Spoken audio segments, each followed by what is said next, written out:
Ayan. Ay, kinabahan ako. Pumasok si ano Tutor RJ. Sis, Live na. live na. Start na? Rise and shine! Good day, learners! Welcome to this episode of DepEd ETUlay Technology and Livelihood Education for Front Office Services, Grade 9. It's time to listen attentively, watch carefully, and learn wholeheartedly. This is Tutor Teresa of SDO Cavite Province saying, brace yourselves because soon you will be the face of the tourism industry. So here with me is Tutor Grace. How are you, Tutor Grace? Yes, I'm good, Chitter Teresa, and good day to all of our 21st century learners. How are you today? And happy watching to all our online viewers from Luzon, Visayas, and Mindanao. Here's your sweet, loving Tutor Grace of SDO Santiago City, and we will be your virtual guide in learning front office services for grade 9. I know you cannot wait to get started, so prepare your pen, paper, and self-learning modules, and let us begin your FOS journey. Again, welcome to ETUlay Online Tutorial. How's your day, Tutor Teresa? Okay naman po, Tutor Grace. Masaya po ako na nandito ulit tayo with our dear tuties, our online viewers, our students and home learning facilitators, and also to our educational leaders who are watching our session every Friday because Friday is TLE Day. So happy watching po sa ating lahat and shout out po sa ating mga respective schools division office, SDO Cavite Province, and to SDO Santiago City. So moving on, let's have a recap of what we discussed last week. So, yun po, itong mga pinag-aralan natin last week. We understand registration key terms and we had also discussed preparing reception area for service and guest arrival. Yan po. So, sana po yung mga tuties natin, naaalala pa rin natin nila yung mga diniscuss po natin last week. Tutor Grace? Yes, and for our objective, so our objective emphasized that as future desk officer, you are expected to first understand guest registration key terms, and second, independently provide accommodation reception services. So those are the objective at syempre, kailangan natin tong ma-achieve sa ating session for today. So moving on. Ayan po. So before we proceed on our discussions for this afternoon, let's have these guest registration terms. So the first is the registration record. So ano nga ba itong registration record? So registration record facilitates the registration process in a non-automated hotel. Pag sinabi nating non-automated hotel, ito yung mga front desk departments na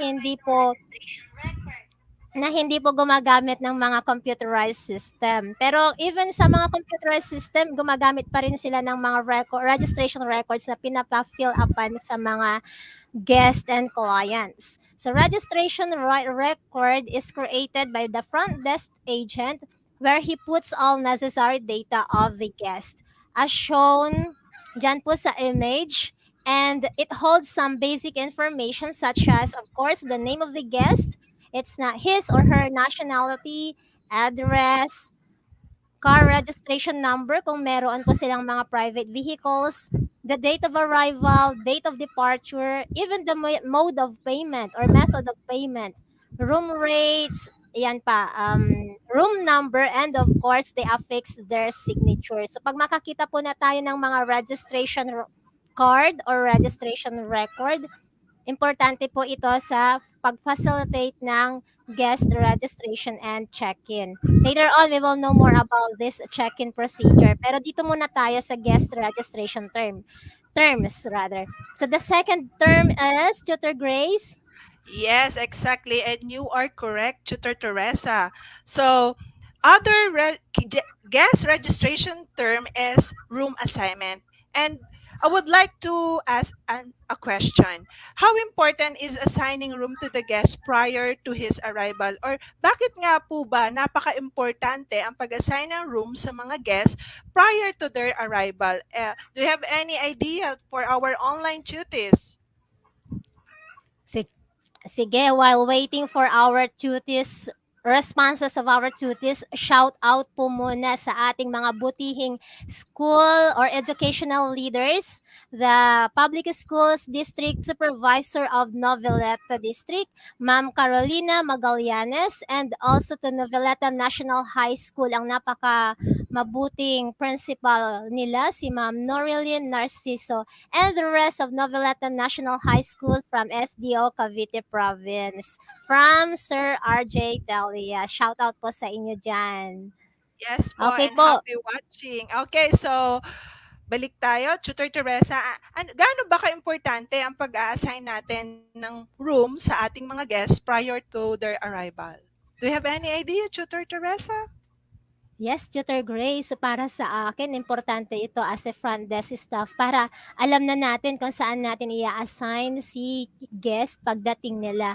At the same time, si guest kasi ini-expect niya na pagdating niya, meron kaagad siyang matutuluyang kwarto. So alam na rin ni Bellboy o kapag sinabi ni front office staff kung saan siya dadalhin. At yun, para ma-ready, yun yung napaka-importante. Para ma-ready yung room, malinis at presentable siya according sa hotel standards.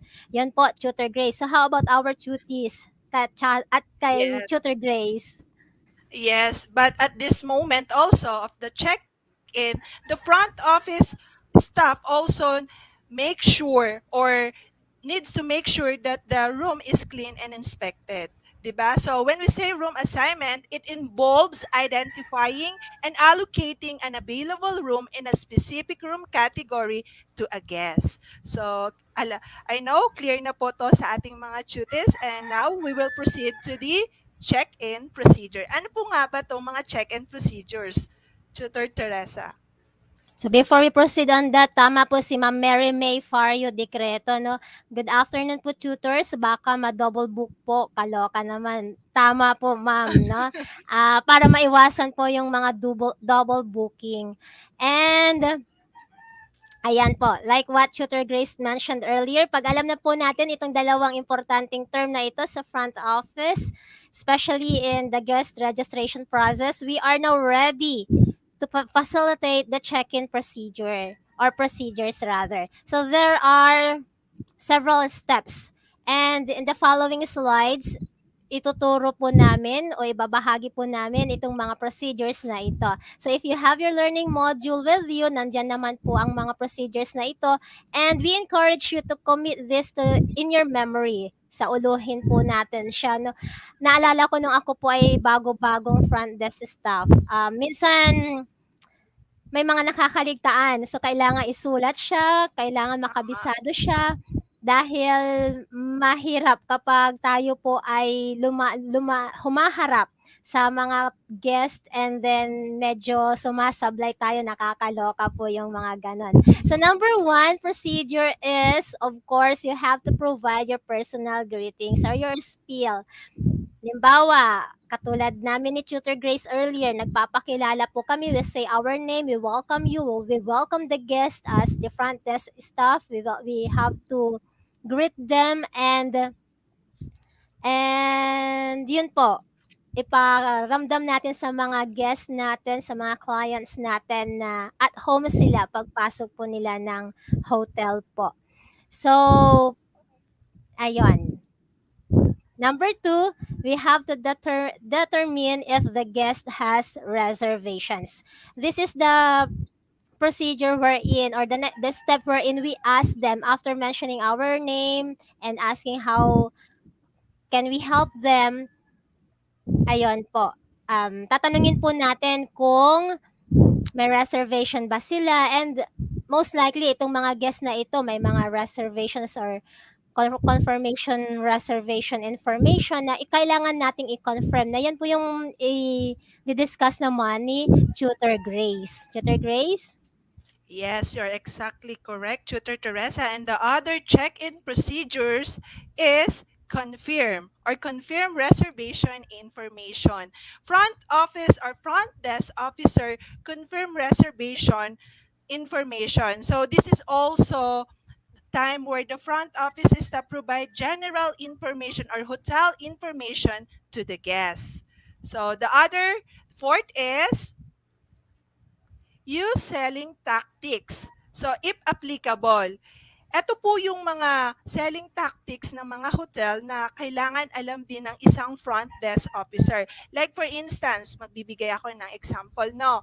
So, si guest, nag-inquire siya sa front office. So, ano po yung mga halimbawa, itong company ng guest is magbibigay siya ng reward sa mga employees niya. So, ang reward niya is accommodation sa hotel. So, yun, guest reservation strategies or yung mga group booking. So, this is the best method for the hotel to generate more revenue. So, as a front desk officer, kailangan aware tayo. So, ano po ba yung mga selling tactics ng ating hotel? Or, so, if applicable lang naman po doon sa mga i-inquire ng mga guests. Is it right, Tutor Teresa, or do you have any additional information about you selling tactics? Correct po yung mga sinabi ninyo, Tutor Grace. I cannot add more to that, no? Importante kay front desk staff, alam niya yung pasikot-sikot sa hotel at kung paano niya maibebenta yung mga rooms, that's it. You can market your rooms, you can sell them. And moving on, let's have the step number 5. You have to check for messages and packages. Like for instance, ito po yung mga dumarating through travel agencies. Na po, so minsan i-advise nila si hotel or the front desk na may darating po na mga guest nila under this travel agency, kung ilan, so we have to check for those, and kung ano po yung mga packages available. Also, determine method of payment. Like, although natatanong naman na natin ito during the reservation process, pero mas maganda pa rin na itanong ulit natin. Like, for example, they have incurred additional expenses sa mga facilities ng hotel, like kumain sila sa restaurant ng hotel. So how they would like to settle their bills? Is it charged to their room? Yun yung idinadagdag ni front desk staff sa kanilang billing, or gusto nilang mag cash advance para sa mga para sa mga expenses nila na ma-incur nila during their stay, things like that. Or sometimes may mga walk-in guests naman po tayo, and tanungin din po natin how they would like to settle their bills. Kung cash ba or through credit card, ganoon po siya. So our dear cuties, maraming salamat po sa patuloy ninyong panonood, and we hope na panoorin niyo po kami hanggang sa dulo dahil marami tayong matututunan. Tutor Grace, di ba? Yes. So, again, okay, so before I read the other check-in procedure, hello po sa mga magaganda at mahuhusay na tutor, Maria Teresa and Tutor Grace. Thank you so much, Tutor Ursa. So, happy watching and enjoy learning.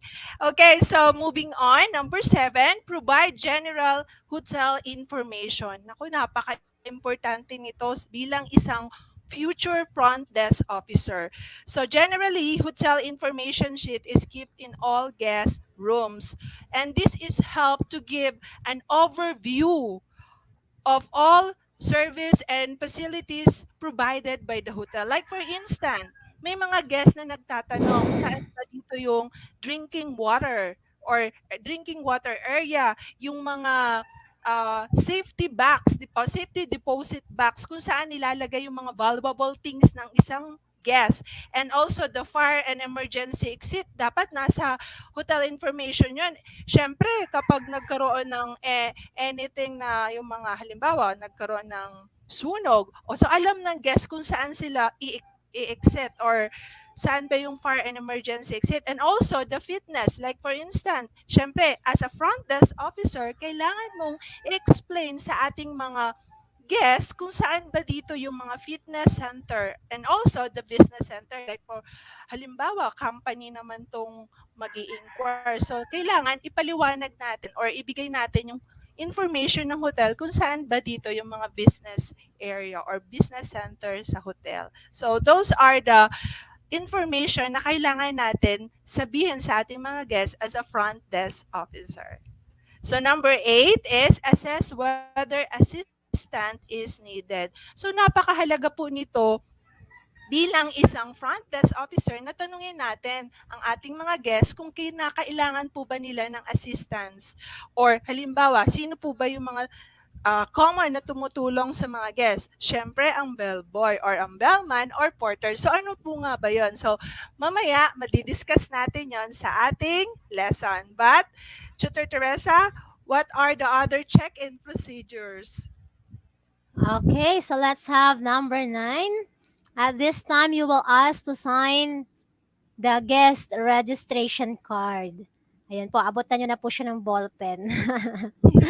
And then, number 10, ibabalik po niya sa inyo yung registration card. Now, you have to present the room keys. Ito na po Oh, yung, okay po, you will call for bell service assistance. Yes, Tutor Grace? yes, you're right, Tutor Teresa. Call for bell service assistance. And number 12, provide parking information. But first, call for bell service assistant. This is where the front office staff inform the guest uh, that Bellman, or yung sinabi ko nga kanina, Bellman will assist the guest to his room with the closing spiel like, we hope you enjoy your stay, ma'am. Yun. So, dapat, as a front desk officer, ma-inform din natin na si Bellman na kailangan pag naihatid niya, na-escort na niya ang guest sa kanilang room, kailangan may closing spiel. Yan. Okay, Ah, so, and the 12, provide parking information. It explain guest room information. So, 30, Tutor Teresa. okay po. So in this procedure, you have to follow through on special request if any.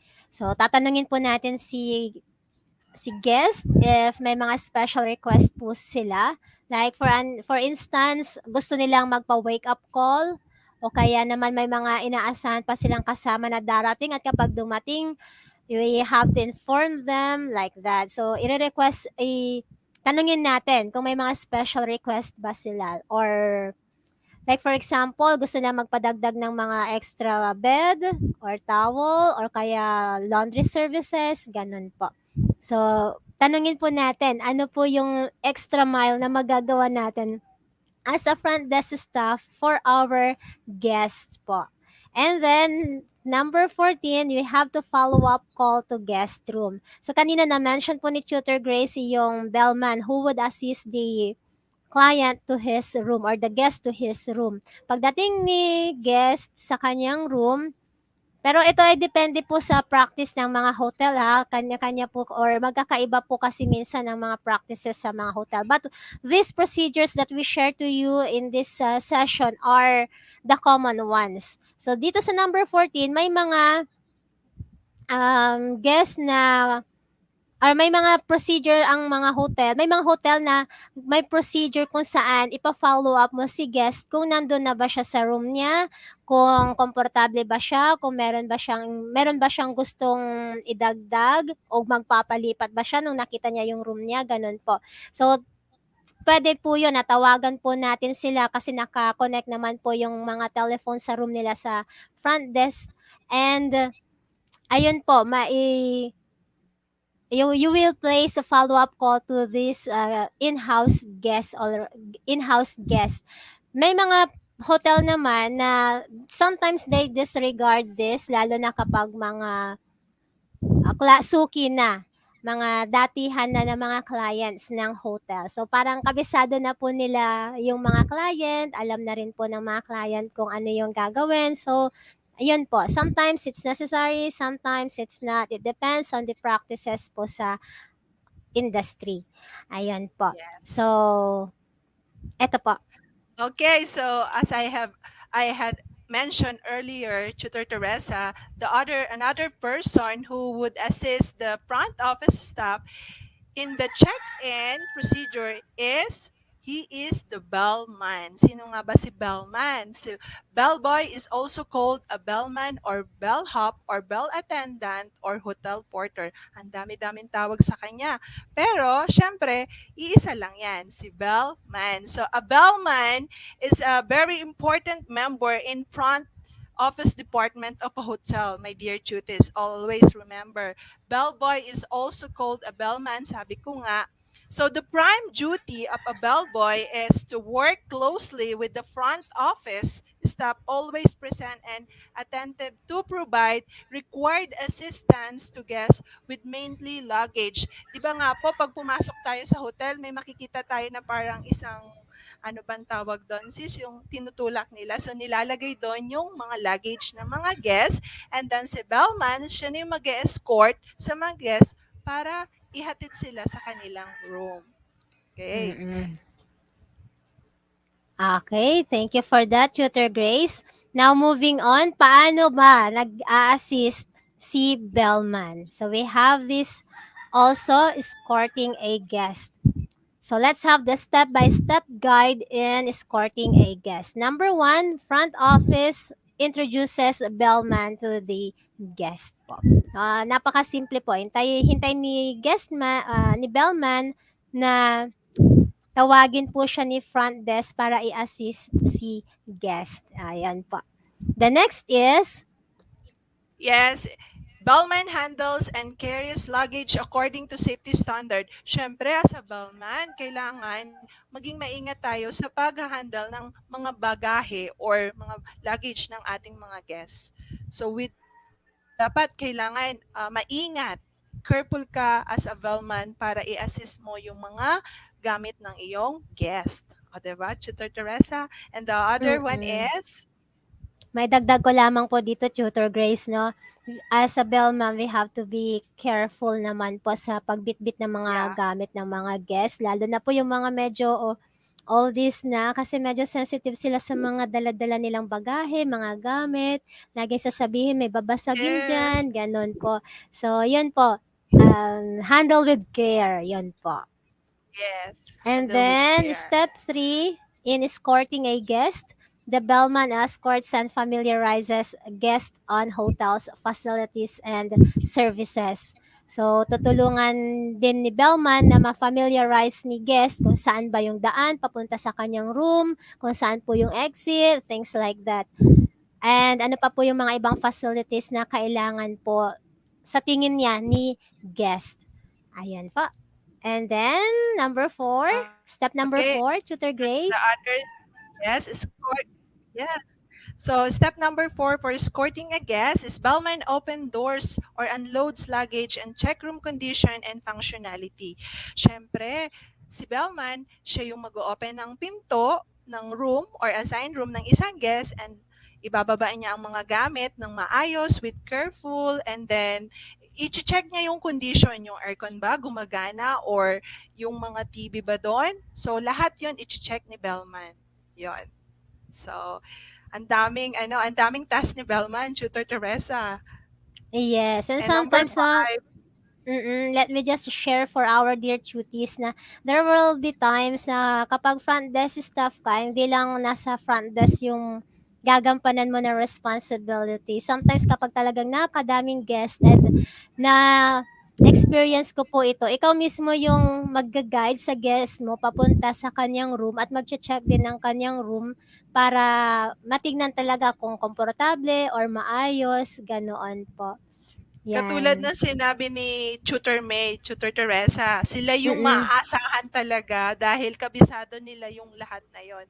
So, kailangan as a guest, kaya binibigyan ko ng tip ang mga bellman kasi ang dami nilang work aside sa paghatid sa'yo, pag-ayos ng room. So, as a guest, na-experience ko kasi, um, bigyan natin ng konting tip. Or depende naman din sa Consideration, guest. opo. Yeah.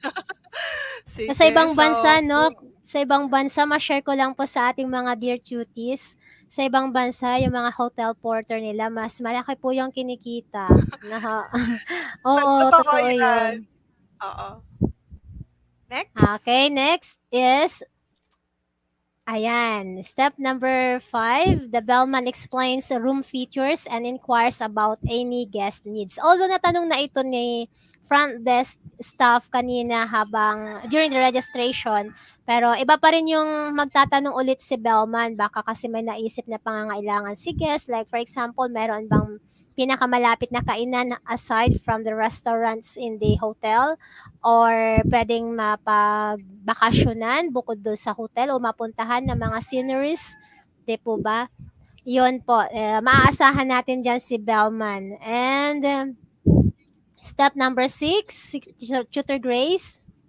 Yes, at ito ay napaka-importante sa pag-escort ng guest. Bellman leaves the guest room and bids goodbye. So, kailangan maging maayos tayo sa ating work as a bellman. And of course, wag nating kakalimutan na magpaalam sa ating mga guests. Okay, nang may Mm. paggalang. Lagi po natin tandaan yon. As a front desk staff, sabi ko nga, ang bellman is a part of front desk department. So, kailangan nandun yung pagiging magalang natin sa ating mga guests. Alright, Tutor Teresa? So, ito po yung complete flow of escorting a guest with the help of the bellman. Ito po yung diniscuss naming mga 6 na procedures earlier.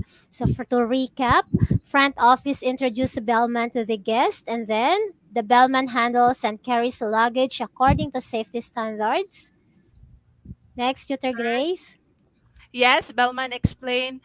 I know. So, Bellman escort and familiarize guests on hotel facilities and services. And also, Bellman open doors, unload luggage, and check room condition and functionality. And then the bellman explains the room features and inquires about any guest needs. Then the bellman leaves the guest room and bids guest goodbye. Okay po. Now, dito po tayo. So, let's do the following self-check. Okay, for direction, you're going to evaluate yourself by completing the self-check after each item, place an X in the box that best describe your accomplishment. If a performance element was not applicable or impossible to accomplish, place an X in the box. So, yan po ay makikita nyo sa inyong mga self-learning modules.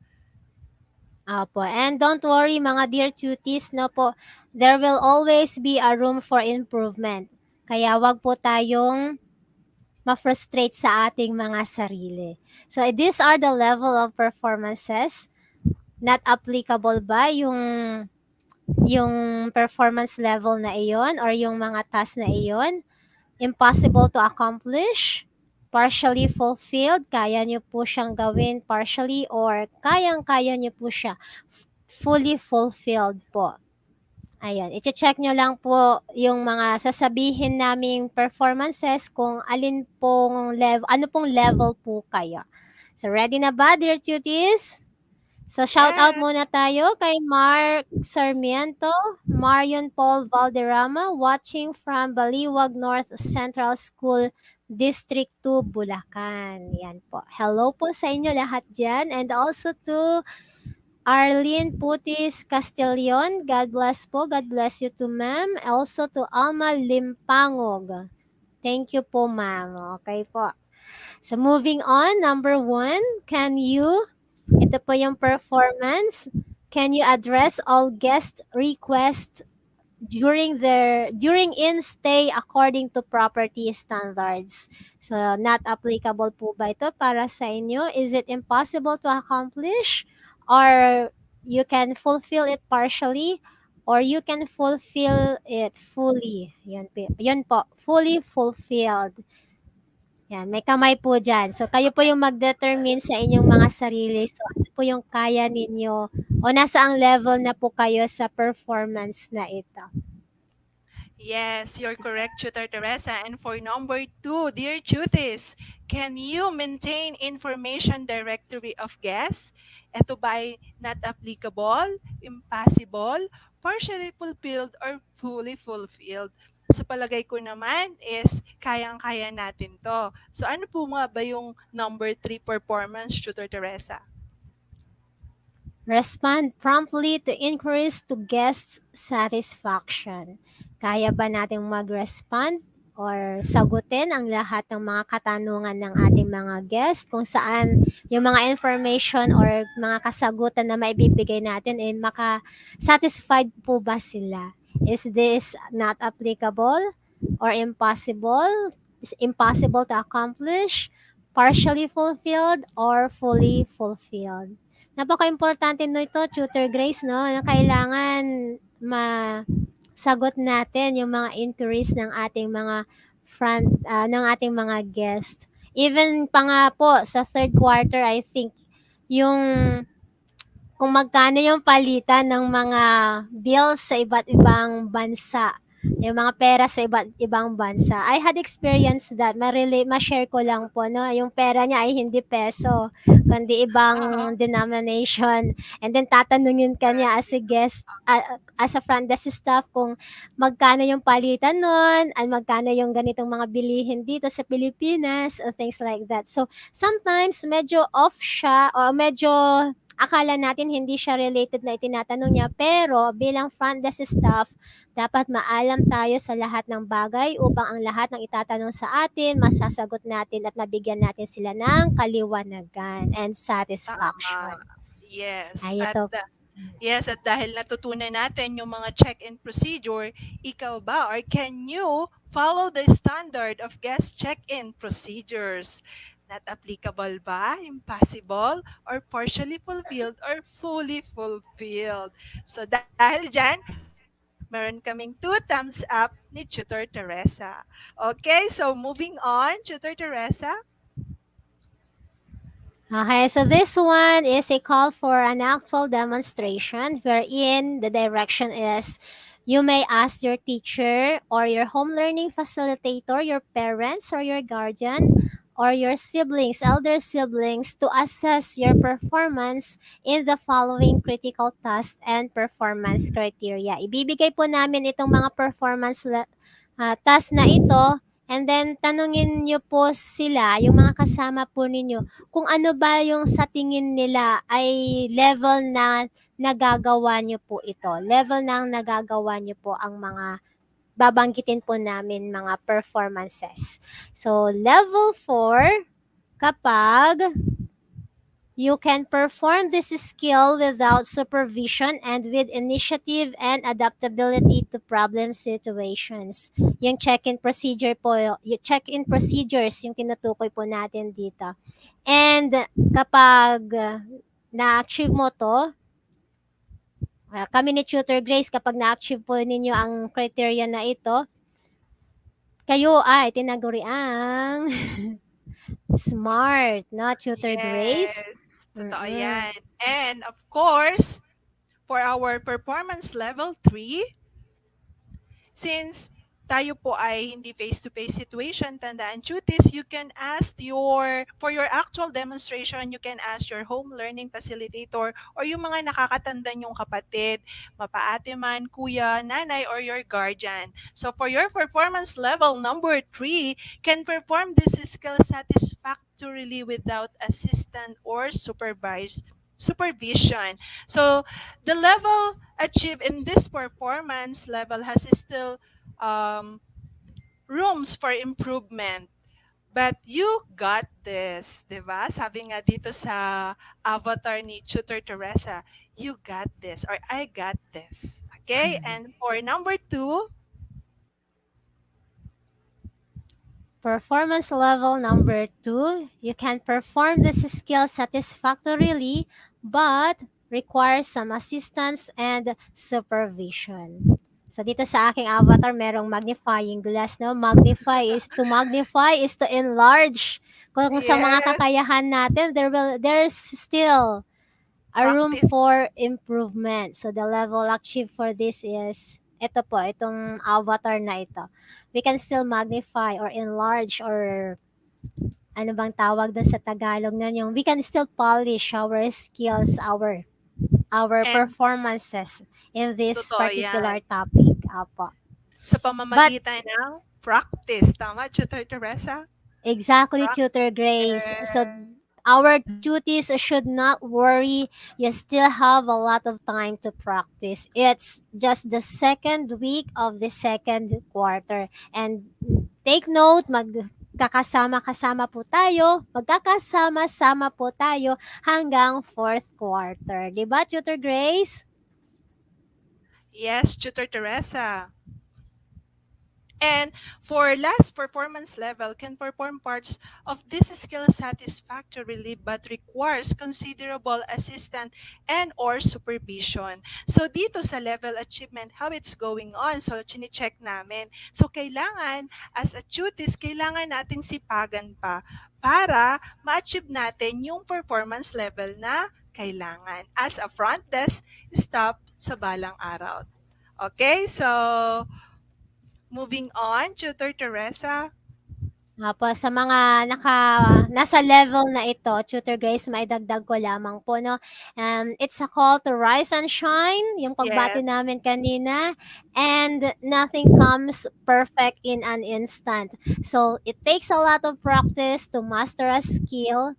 So, kailangan po sipagan, may determinasyon, at wag po tayong titigil. Yan yung importante. So, next po, let's exactly. have the post test. Number 1. Are you ready, dear tuties? So get your pen and paper, or you may also comment your answers to the following questions. Number 1. Okay, as a term. Okay, so choose the letter of your answer.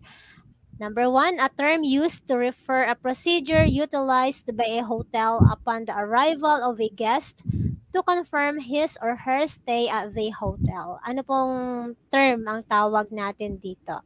Is it Okay. A, reservation, B, registration, C, arrival, or letter D, departure? Sige nga Okay, po, what? tignan natin sa mga dear cuties natin.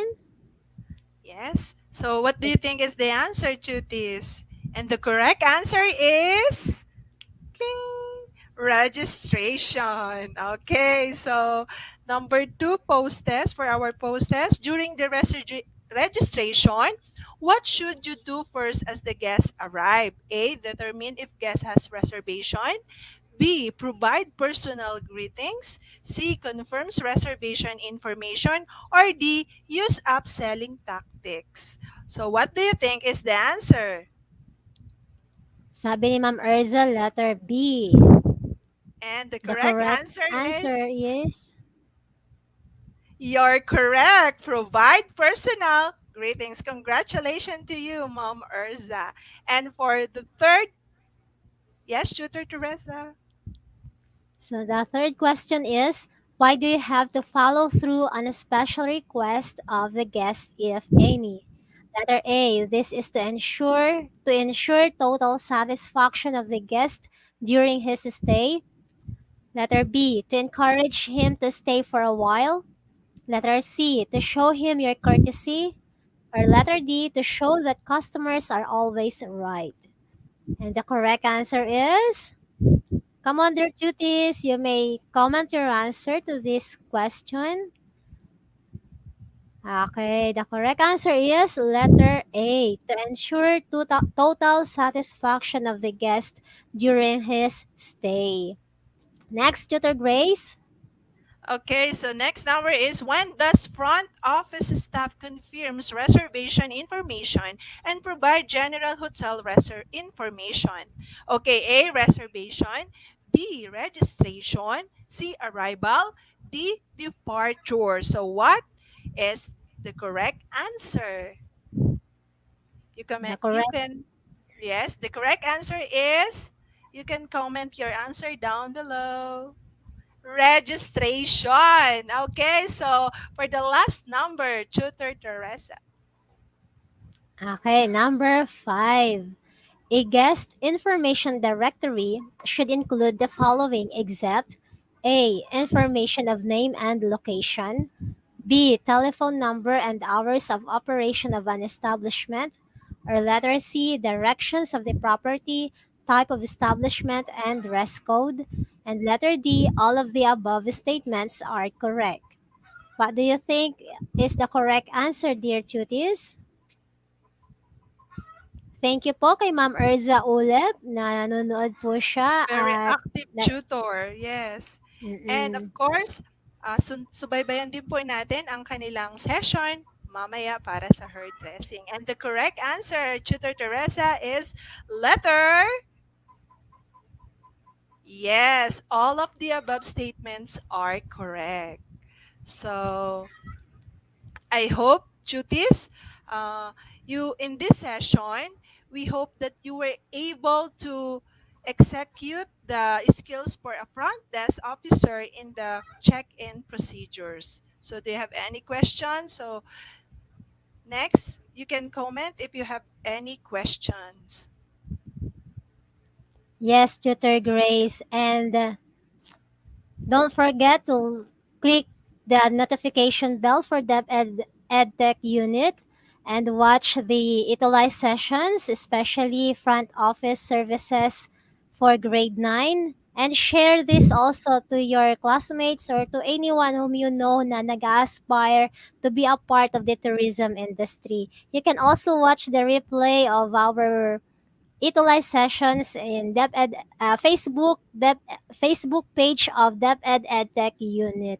So I am Tutor Teresa of SDO Cavite Province saying brace yourselves because soon you will be the face of the tourism industry. Tutor Grace?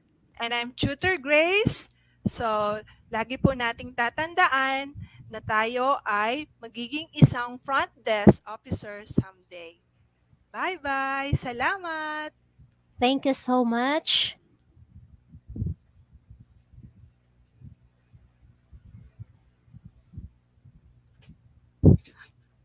Tutor.